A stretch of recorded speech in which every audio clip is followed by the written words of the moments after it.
Hola, buenas tardes a todos y a todas. El día de hoy vamos a ver una breve clase de la fisiopatología de la fibrosis quística, previa a su clase de manejo nutricional para que puedan comprender un poco mejor esta patología. Como bibliografía vamos a utilizar principalmente el Consenso Chileno para la Atención Integral de Niños y Adultos con Fibrosis Quística y adicional a esto y unos 2 o 3 papers que ya se encuentran subidos a su Canva para que los puedan leer y complementar esta clase. Entonces, ¿qué es? La fibrosis quística es una enfermedad hereditaria autosómica recesiva, lo que quiere decir que para que esta enfermedad se presente, deben estar presentes 2 copias del gen anormal o afectado y se produce por variantes patogénicas en el gen CFTR que codifica la proteína llamada regulador de la conductancia transmembrana de la fibrosis quística. La función principal de CFTR es la formación de un canal de cloro, ¿ya? Y vamos a ver en algunas imágenes más adelante cuáles son las consecuencias de que este canal de cloro esté alterado y no funcione con normalidad y afecta principalmente pulmones, páncreas y otros órganos exocrinos. En los pacientes con fibrosis quística podemos encontrar distintos defectos de CFTR dependiendo de la mutación que presenta el paciente. Ya encontramos 6 distintos como pueden ver en esta imagen. Podemos encontrar defectos moleculares donde hay una alteración funcional de CFTR. Podemos tener el defecto de no síntesis, que es este de aquí, donde no se sintetiza la proteína CFTR en su totalidad. Y tenemos el tipo 3 y el tipo 6, que son un bloqueo del procesamiento donde hay un defecto del plegamiento de CFTR dentro de su procesamiento, ¿ya? Y tenemos en el tipo 4 el bloqueo de regulación, que es el defecto de la apertura del canal, una reducción de conducción, donde hay un defecto del transporte de iones, y finalmente el tipo 5 donde hay una síntesis reducida, es decir, la CFTR no se produce en la cantidad que debería. No es necesario que ustedes se sepan estos defectos de memoria, sino que lo que queremos explicarles con esta imagen es que ustedes pueden tener distintos pacientes con fibrosis quística que no van a presentar todos la misma gravedad, las mismas alteraciones o la misma sintomatología, porque dependiendo de qué clase de mutación tengan, es cómo se va a expresar la enfermedad. Entonces, para que comprendan aún mejor la fisiopatología de fibrosis quística, les traje esta pequeña imagen que van a ver a su izquierda. En la parte superior van a encontrar una imagen, una ilustración de un paciente sano y en la parte inferior un paciente con mutación de CFTR, es decir, con fibrosis. El defecto de la proteína CFTR entonces provoca un trastorno del transporte de cloro y sodio por las células de los epitelios. Normalmente, como vemos en la imagen de arriba, el cloro va a salir de la célula y lo que hace es atraer sodio y agua, ayudando a mantener las secreciones fluidas. Por el contrario, cuando nosotros tenemos un paciente con el defecto de CFTR, el cloro, el agua y el sodio quedan retenidos dentro de la célula, por lo tanto, lo que se genera es un moco mucho más espeso y como pueden ver aquí, como dice, también la deshidratación de las secreciones de las glándulas exocrinas, de las vías respiratorias, del páncreas, del intestino, de los vasos deferentes y además genera una eliminación de sudor con altas concentraciones de cloro y de sodio. Es por esto que es importante que entiendan la fisiopatología porque tiene que ver con el diagnóstico que vamos a ver ahora. El diagnóstico de fibrosis quística se hace a través de la medición del test de sudor, ¿ya? Una corriente eléctrica leve introduce medicamento en la piel que causa sudoración y se toman las muestras, se recorre el test de sudor y se mide el contenido de sal, ¿ya? Y tenemos este flujograma donde podemos ver que cuando el resultado de este test de sudor en Chile es mayor a 60 milimoles por litro, en 2 muestras de sudor distintas se confirma el diagnóstico. Cuando este valor está entre 30 y 59 milimoles por litro, lo que se hace es un estudio genético ampliado y si no, se hace una sospecha clínica al paciente. En otros países tenemos disponible el estudio funcional de CFTR, pero lamentablemente hasta el presente año, este estudio funcional no se encuentra disponible en el país. Y cuando tenemos un valor menor o igual a 29 milimoles por litro, se descarta el diagnóstico y si es que el paciente cumple con ciertos criterios, lo que se hace es que se mantiene seguimiento con un especialista. Vamos a ver entonces cómo se relaciona la fibrosis quística y la nutrición, ¿ya? Primero es importante que sepamos que vamos a tener síntomas digestivos frecuentes en estos pacientes, como la pirosis, el dolor de estómago, los vómitos secundarios al retraso del vaciamiento gástrico, el dolor periumbilical, la distensión abdominal, secundarias a las malas absorciones de grasas o bien a la disbiosis o sobrepoblación bacteriana. Podemos también encontrar dolor hipogástrico, que en general se asocia a la presencia de colonopatía fibrosante por la dosis altas de enzimas, de las enzimas pancreáticas que toman estos pacientes, y constipación. Dentro de las causas, si bien tenemos como principal causa las alteraciones pancreáticas y hepáticas, es importante que sepamos que estos síntomas digestivos se deben a que estos pacientes primero toman muchos medicamentos, tienen uso crónico de enzimas pancreáticas por la insuficiencia pancreática que vamos a ver más adelante, que se presenta casi en un 80% de los pacientes. Además, llevan una dieta muy elevada en consumo de grasas y en general tienen disbiosis o sobrepoblación bacteriana. ¿Ya? Esas son las causas principales de los síntomas digestivos. Primero entonces vamos a ver las alteraciones pancreáticas y para entender estas alteraciones pancreáticas vamos a repasar brevemente las funciones del páncreas. Ya, como ustedes ya saben, el páncreas tiene una función endocrina y una función exocrina. La función endocrina se encarga de liberar hormonas como el glucagón, la insulina, la somatostatina y la enzima polipeptido, perdón, y el polipeptido pancreático. Mientras que cuando nosotros hablamos del páncreas exocrino, estamos hablando de la liberación de enzimas tales como amilasa, lipasa y proteasa, que se van a encargar de la digestión de los macronutrientes, ¿ya? Entonces, cuando nosotros, como vimos recién, tenemos este páncreas exocrino, es importante que conozcan cuáles son las enzimas pancreáticas principales que vamos a tener. La función principal de estas enzimas pancreáticas va a ser la descomposición de grasas, proteínas y carbohidratos, es decir, de los macronutrientes. ¿Y cuáles son las principales? Primero tenemos la lipasa, que se va a encargar de la descomposición de grasas y es fundamental para la absorción de las vitaminas A, D, C, ¿ya? ¿Por qué es fundamental? Porque al igual que sucede con las grasas, para la absorción de las vitaminas A, D, C, nosotros vamos a requerir la presencia de bilis y de enzimas pancreáticas lipolíticas, ¿cierto? Entonces, cuando nosotros tenemos un déficit en la absorción de grasas, por consecuencia, se manifiesta una deficiencia de vitaminas liposolubles.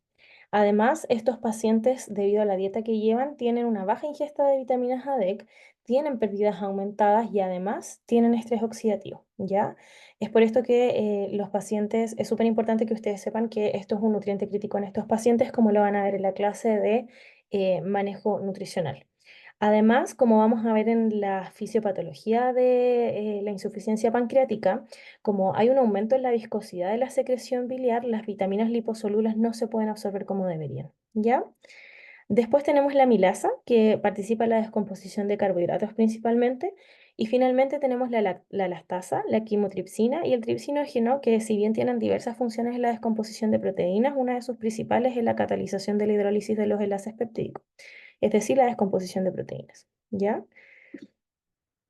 Dentro de las alteraciones pancreáticas, la más frecuente es la insuficiencia pancreática exocrina, ¿ya? La insuficiencia pancreática exocrina ocurre en el 85 un 90% de los pacientes y este comienza en el periodo neonatal, es decir, entre las 28 y 32 semanas de gestación aproximadamente. Dentro de las causas de la insuficiencia pancreática exocrina encontramos la atrofia y la pérdida de la capacidad del páncreas para poder secretar las enzimas. Y la esteatorrea es la manifestación clínica más importante que ustedes van a encontrar en estos pacientes, la cual se va a producir por la falta de las enzimas en el lumen intestinal. Como estas enzimas no van a estar presentes en el lumen, hay mala absorción de grasas y proteínas. Y el diagnóstico se realiza mediante la prueba de elastasa fecal.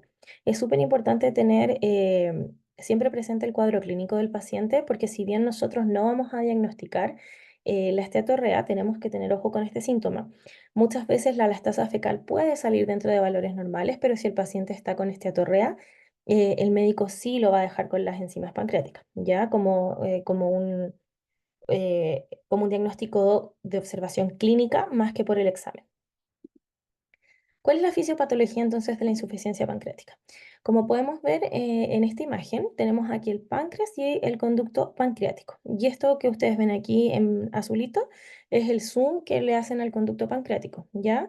Como pueden ver aquí, las enzimas no pueden pasar hacia el intestino delgado porque hay un bloqueo del conducto pancreático resultado del aumento en la viscosidad de las secreciones, ¿ya? Además, si es que obviamente parte de estas enzimas pueden pasar este bloqueo, muy pocas, pero lo logran, la secreción del pH en estos pacientes se ve alterado. Por lo tanto, a pesar de que las enzimas pueden pasar, como el pH no es el óptimo, se genera una inactivación enzimática, ¿ya? Y finalmente, como este canal se va bloqueando, hay una pérdida de la capacidad del páncreas para poder secretar esta enzima producto de la alteración. ¿Ya? Entonces, tenemos estas tres alteraciones para que las recuerden siempre. La principal es el bloqueo del conducto por el moco, ¿cierto? Del aumento en la viscosidad de las secreciones. Tenemos también la falta de pH óptimo para la activación enzimática y finalmente la pérdida progresiva de la capacidad de producir enzimas o de secretar enzimas producto de la alteración del CFTR. Y aquí tenemos otra imagen que describe un poquito lo mismo. Como pueden ver, en una digestión pancreática normal, las enzimas son liberadas por el páncreas y estas enzimas se van a encargar de romper en pequeñas partes la comida, ¿cierto? El alimento. Y estos nutrientes van a poder ser posteriormente absorbidos por el intestino delgado. Mientras que cuando tenemos una insuficiencia pancreática exocrino, las enzimas no son liberadas de forma correcta, por lo tanto, la digestión del alimento no es correcta y los nutrientes no pueden ser absorbidos a lo largo del tracto digestivo. Además de la insuficiencia pancreática exocrina, vamos a tener otras alteraciones pancreáticas menos frecuentes donde encontramos la pancreatitis y los quistes pancreáticos. Les quise explicar un poquito el tema de la diabetes porque lo van a leer dentro de las guías y de los papers que pusimos como complemento, ¿ya? Es importante que sepan que la diabetes se presenta solo en formas graves de fibrosis quística en pacientes que han presentado insuficiencia pancreática endocrina y se presenta en edades tardías, ¿ya? Es una consecuencia de la fibrosis quística que es producto de la cronificación del daño del páncreas, ¿ya? Y está asociado al déficit de insulina y como les decía, tiene una presentación tardía. ¿Cómo se diagnostica? Con la prueba de tolerancia de glucosa oral desde los 10 años. Y si ustedes tienen algún paciente con diabetes asociado a fibrosis quística, al igual que en cualquier otro paciente, no se restringe en carbohidratos, sino que se selecciona, se debe entregar un régimen hipercalórico y puede ser necesario en muchos casos el uso de insulina, ¿ya? Por eso se los puse como asterisco.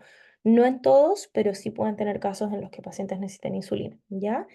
Y como les decía, la verdad es que la fisiopatología, la única fisiopatología que tiene esta diabetes asociada a fibrosis quística es el daño crónico al páncreas. Y luego tenemos, finalizando con las alteraciones pancreáticas, tenemos las alteraciones hepáticas, ¿ya? La enfermedad hepática representa la tercera causa de muerte en fibrosis quística y les traje aquí cuáles son la presentación clínica más frecuente del compromiso hepático. Tenemos la elevación de las enzimas hepáticas, la esteatosis hepática, ¿cierto? Que es coloquialmente conocido como el hígado graso, la cirrosis biliar focal y multifocal, colestasia neonatal, microvesícula, etcétera, ¿ya? ¿A qué se deben las alteraciones hepáticas en estos pacientes? Al aumento de la viscosidad en la secreción biliar por el defecto de CFTR, tal como lo vimos con las alteraciones pancreáticas. Y este aumento de la viscosidad de la secreción biliar genera que los ácidos biliares no puedan avanzar, se retienen, y esta retención crónica de los ácidos biliares hacen que se genere inflamación, fibrosis focal y finalmente la cirrosis multilobular.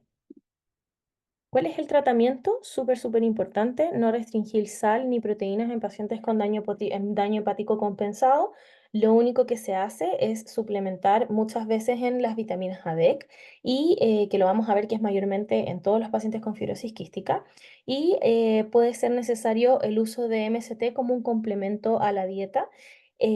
Al igual que lo van a ver en el resto de los pacientes, estos pacientes deben tener un régimen hipercalórico normoproteico y en los casos que sea necesario, por ejemplo, con desnutrición, no hay problema en entregar una dosis o un requerimiento de proteínas un poco más alto. Ya solo se tienen que quedar con que en estos pacientes no se debe restringir sal ni proteínas cuando el daño hepático está compensado.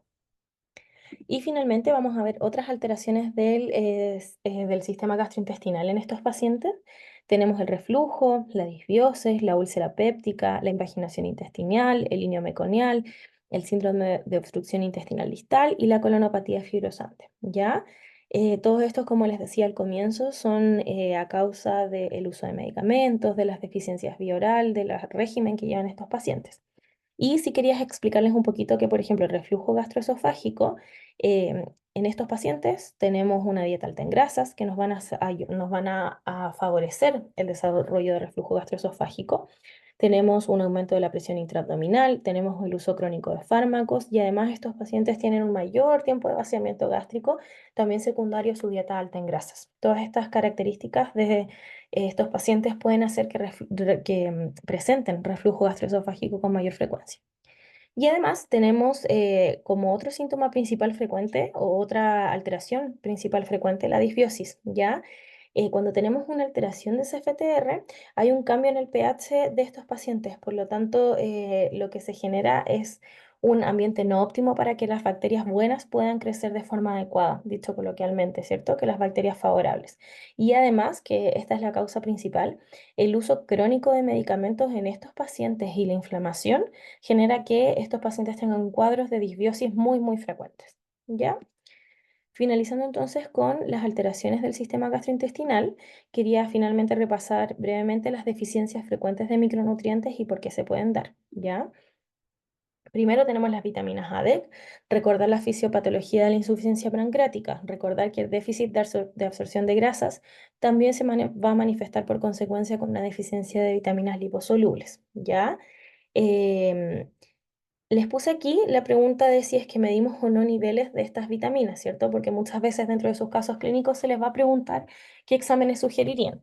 Es importante que sepan que en Chile la medición de la vitamina A, E y K no se realiza de forma rutinaria y que dentro de la guía se establece que deberíamos medir la vitamina D al menos una vez al año en estos pacientes y que esta vitamina D entonces va a ser un indicador de cómo está el resto de las vitaminas liposolubles, ¿sí?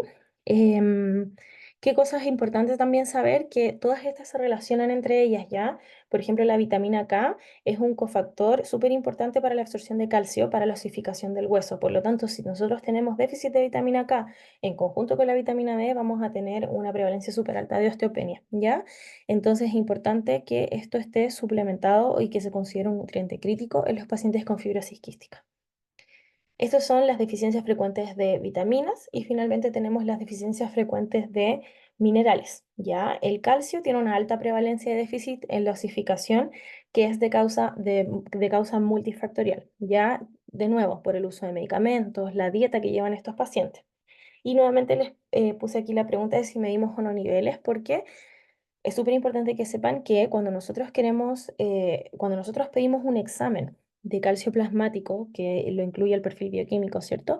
Nosotros no estamos midiendo deficiencia o suficiencia de calcio, sino que estamos midiendo la homeostasis del calcio, ¿ya? Por lo tanto, les tiene que quedar súper claro que para ustedes ver una deficiencia, no les va a ser útil el examen de calcio plasmático, porque si un paciente, ya sea pediátrico o adulto, tiene deficiencia de calcio, plasmático, lo que va a hacer es extraer calcio del hueso y enviarlo a circulación, ¿ya? Entonces ese calcio siempre va a estar dentro de rangos normales.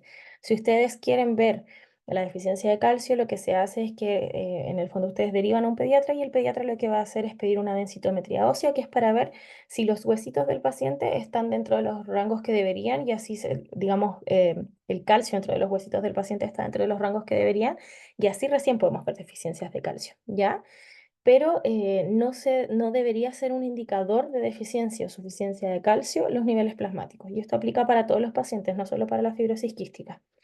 Tenemos también el hierro, su déficit es de prevalencia variable y puede ser multifactorial. Si es que ustedes van a suplementar a alguno de estos pacientes en hierro, la administración debe ser alejada de las enzimas pancreáticas y la alimentación por la interacción que puede tener disminuyendo su absorción, ¿ya? Obviamente la dosis debe ser acorde al peso, como ustedes la conocen, y se deben descartar otras causas de anemias distintas a las ferropénicas, es decir, deben también evaluar si es que este paciente tiene o no deficiencia de B12. Y finalmente el zinc, los pacientes con fibrosis quística tienen mayor utilización, mayores pérdidas fecales y menor absorción intestinal de zinc. Actualmente la guía no sugiere una medición plasmática de zinc, sino que esto se debe hacer de acuerdo a los signos y síntomas del paciente, ¿ya? Es decir, que hay que hacer un examen físico del paciente para saber si es que debería ser o no suplementado en zinc. Y finalmente les quería hablar un poquito de los ácidos grasos esenciales. Los ácidos grasos esenciales, como han visto a lo largo de toda esta presentación, pueden encontrarse en déficit debido a las alteraciones pancreáticas y hepáticas. Sin embargo, no existe suficiente evidencia ni a favor ni en contra de la suplementación rutinaria con omega 3. Ya es decir, un paciente no se va a ver beneficiado de un suplemento de omega 3 de forma diaria. Lo que sí se recomienda es mantener la misma sugerencia que para la población sana, es decir, la ingesta de 3 porciones de pescado por semana o más. Y si la suplementación con DHA se recomienda en pacientes con enfermedad hepática, como lo vimos anteriormente, o bien con hipertrigliceridemia. Esa fue la clase del día de hoy. Espero que les haya quedado claro y si es que hay alguna duda podemos resolverlas durante la clase de manejo nutricional o bien durante nuestra siguiente ayudantía.